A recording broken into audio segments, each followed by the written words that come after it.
의사소통은 메시지나 정보를 상호간에 전달하고 이해하는 과정을 의미합니다. 이 과정은 언어, 체온, 제스처, 표정, 태도 등 다양한 수단으로 이루어질 수 있습니다. 의사소통은 사람들이 서로 상호작용하고 관계를 형성하고 문제를 해결하며 더 나은 결정을 내리는 등 다양한 목적을 달성하는 데 중요한 역할을 합니다. 효과적인 의사소통은 매우 중요합니다. 올바른 정보 전달과 이해가 이루어져야 하며 잘못된 정보 전달이나 이해는 오해, 혼란, 불만, 갈등, 실수 등을 초래할 수 있습니다. 따라서 상대방의 문제점, 우려, 요구사항 등을 이해하고 적극적으로 대응하며 서로의 입장을 고려한 적절한 언어와 태도로 상호간의 대화를 이어가는 것이 중요합니다.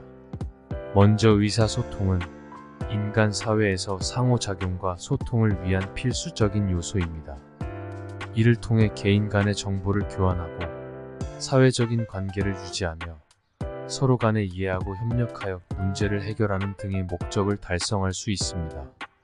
의사소통의 중요성은 다음과 같습니다. 첫 번째, 관계 형성. 의사소통은 인간 간의 관계 형성에 있어서 가장 기초적이고 중요한 요소입니다. 다른 사람들과 대화하고 이야기를 나누며 서로의 생각과 감정을 공유하면서 서로를 이해하고 존중함으로써 더 가까워지고 친밀해질 수 있습니다. 두 번째, 정보 전달. 의사소통은 정보를 전달하는 데 매우 중요한 역할을 합니다. 개인이나 조직에서 일어나는 다양한 상황에서 정보를 전달하고 받는 과정을 통해 더 나은 결정을 내리고 문제를 해결할 수 있습니다. 세 번째, 문제 해결. 의사소통은 문제 해결에 필수적입니다. 각자의 생각과 의견을 서로 나누면서 문제를 분석하고 해결책을 찾을 수 있습니다. 의사소통은 모든 문제 해결의 시작점이며 문제 해결을 위한 협력과 조화의 필수 요소입니다. 네 번째, 사회적 상호작용. 의사소통은 사회적 상호작용의 중요한 요소입니다. 사회에서 상호작용하는 데 있어 의사소통은 필수 불가결한 도구이며 사회적인 역할과 신뢰도를 강화시키는 데 도움을 줍니다. 다섯 번째, 성공적인 직장생활. 의사소통은 직장에서 성공적인 업무 수행과 직원 간 협력에 필수적입니다. 회의나 업무 수행 중 의견을 나누는 과정에서 의사소통의 중요성이 더욱 강조됩니다. 여섯 번째, 대인관계 개선. 의사소통은 대인관계를 개선하는 데 매우 중요합니다. 서로 간의 이해와 신뢰를 쌓는 것은 대인관계에서 가장 중요한 요소 중 하나입니다. 의사소통을 통해 서로의 관점과 감정을 이해하고 존중하는 것은 대인관계를 개선하는 데 매우 효과적입니다. 일곱 번째, 건강한 생활. 의사소통은 건강한 생활을 유지하는 데도 매우 중요합니다. 의사소통을 통해 우리는 건강에 관련된 정보를 공유하고 치료를 받을 수 있습니다. 또한 치료받는 동안에도 의사와 환자 간의 의사소통이 원활하게 이루어져야 진단과 치료가 효과적으로 이루어질 수 있습니다. 여덟 번째, 문화교류. 의사소통은 문화교류를 이루는 데도 매우 중요합니다. 다른 문화와 사회에서의 사람들과 소통하고 대화하면서 서로의 문화적인 특성을 이해하고 존중함으로써 문화교류를 증진시킬 수 있습니다. 아홉 번째, 개인 발전. 의사소통은 개인 발전에도 매우 중요한 역할을 합니다. 서로의 생각을 공유하고 서로의 지식을 습득하면서 더 넓은 시야를 얻을 수 있습니다. 의사소통을 통해 자신의 의견을 표현하고 상대방의 의견을 이해하면서 자신의 생각과 가치관을 더욱 발전시킬 수 있습니다.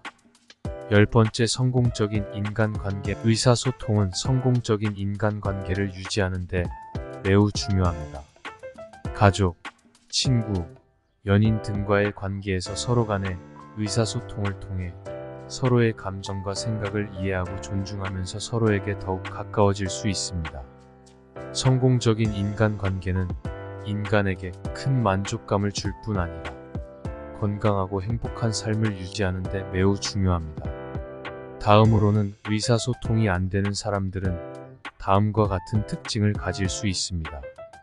첫 번째, 이해력 부족. 이해력 부족으로 인해 대화 상대방의 의도를 파악하지 못하거나 의견을 잘못 이해할 수 있습니다. 두 번째, 비협조적 태도. 대화 상대방과의 협조적 태도가 부족하여 대화를 방해하거나 대화 상대방의 의견을 무시할 수 있습니다. 세 번째, 감정 표현 불능. 자신의 감정을 제대로 표현하지 못하여 대화 상대방에게 적절한 피드백을 제공하지 못하거나 대화 상대방의 감정을 이해하지 못할 수 있습니다.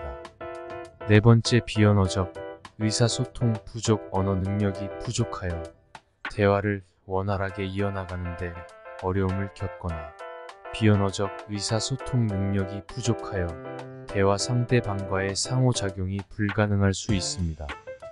다섯 번째, 문제 해결 능력 부족. 문제를 해결하기 위한 전략을 구상하지 못하거나 자신의 의견을 적절하게 제시하지 못하여 대화 상대방과의 협의나 문제 해결이 어려울 수 있습니다. 여섯 번째, 자존감 부족. 자신의 능력에 대한 자신감이 부족하여 대화 상대방과의 대화에서 자신의 의견을 적극적으로 제시하지 못할 수 있습니다. 일곱 번째, 관심 부족. 대화 상대방에게 충분한 관심을 가지지 못하여 대화 상대방의 의견을 들어주지 않거나 대화 상대방의 감정을 이해하지 못할 수 있습니다. 이러한 특징들은 개인의 성격, 경험, 교육 수준 등에 따라 다르게 나타날 수 있으며 이들을 파악하여 대화 상대방과의 의사소통 능력을 개선할 수 있습니다. 마지막으로, 효과적인 의사소통은 상대방과의 원활한 상호작용을 위해 매우 중요합니다. 아래는 효과적인 의사소통을 위한 몇 가지 팁입니다. 첫 번째, 명확하고 간결한 언어 사용. 의사소통은 정확하고 명확한 정보 전달과 이해가 필요합니다. 따라서 언어 선택과 사용에 신경을 써야 합니다. 명확하고 간결한 문장 구성과 단어 선택을 통해 의사소통의 효율성을 높일 수 있습니다. 두 번째, 상대방의 관점을 이해하고 고려하기. 상대방의 문제점, 우려, 요구사항 등을 이해하고 고려하는 것이 효과적인 의사소통의 핵심입니다.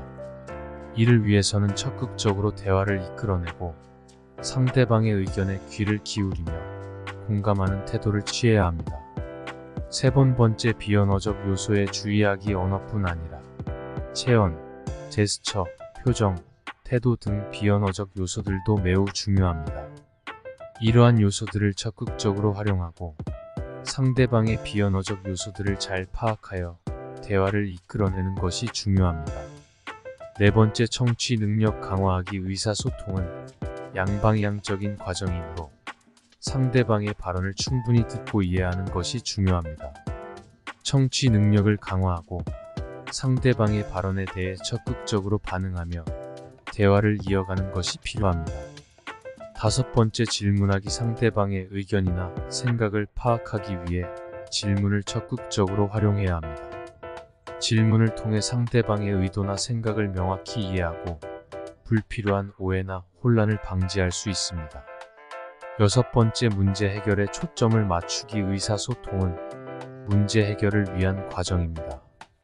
따라서 대화를 이끌어 나가는 과정에서 항상 문제 해결에 초점을 맞추고 해결책을 찾는 것이 중요합니다. 일곱 번째, 적절한 태도 유지하기. 적절한 태도는 효과적인 의사소통의 핵심입니다. 여덟 번째, 비판적인 태도를 피하기. 비판적인 태도는 대화 상대방에게 불쾌감을 주고 대화를 방해할 수 있습니다. 대화 상대방의 의견을 적극적으로 듣고 비판하지 않는 태도를 유지하는 것이 좋습니다. 아홉 번째, 활발한 대화 유도하기. 상대방의 발언에 적극적으로 반응하고 대화를 유도하는 것이 중요합니다. 대화를 이끌어내는 기술을 향상시키고 상대방에게 적극적으로 질문하며 대화를 이어나가는 것이 좋습니다. 열 번째, 객관적인 태도 유지하기. 주관적인 생각이나 감정에 근거한 발언은 대화 상대방에게 불쾌감을 줄 수 있습니다. 따라서 객관적인 태도를 유지하며 사실과 데이터에 기반한 발언을 하는 것이 좋습니다. 11번째, 명확한 목적 설정하기. 의사소통에는 명확한 목적이 있어야 합니다. 대화를 시작하기 전에 명확한 목적을 설정하고 대화를 이어가는 과정에서 목적에 맞게 대화를 구성하는 것이 좋습니다. 12번째, 감정 표현하기. 대화 상대방과의 감정적 연결을 유지하기 위해서는 감정을 표현하는 것이 좋습니다. 대화 상대방의 감정을 이해하고 자신의 감정을 표현하는 것이 대화를 더욱 원활하게 이끌어 나가는 데 도움이 됩니다. 13번째, 유연성 유지하기. 대화 상황은 예측하기 어려울 수 있습니다. 따라서 유연한 태도를 유지하고 상황에 맞게 대화를 조정하는 것이 좋습니다. 14번째, 피드백 받기. 대화 상대방으로부터 피드백을 받아 자신의 의사소통 능력을 향상시키는 것이 좋습니다. 피드백을 받으면 자신의 약점을 파악하고 개선할 수 있는 방안을 모색할 수 있습니다. 15번째, 문맥 파악하기. 대화 상황에서는 문맥 파악이 매우 중요합니다. 문맥을 파악하지 않으면 오해, 혼란 등이 발생할 수 있습니다. 따라서 대화 상황의 문맥을 파악하고 그에 맞게 대화를 이어가는 것이 좋습니다. 구독과 좋아요 누르시고 성공하는 삶 누리세요. 당신을 응원합니다.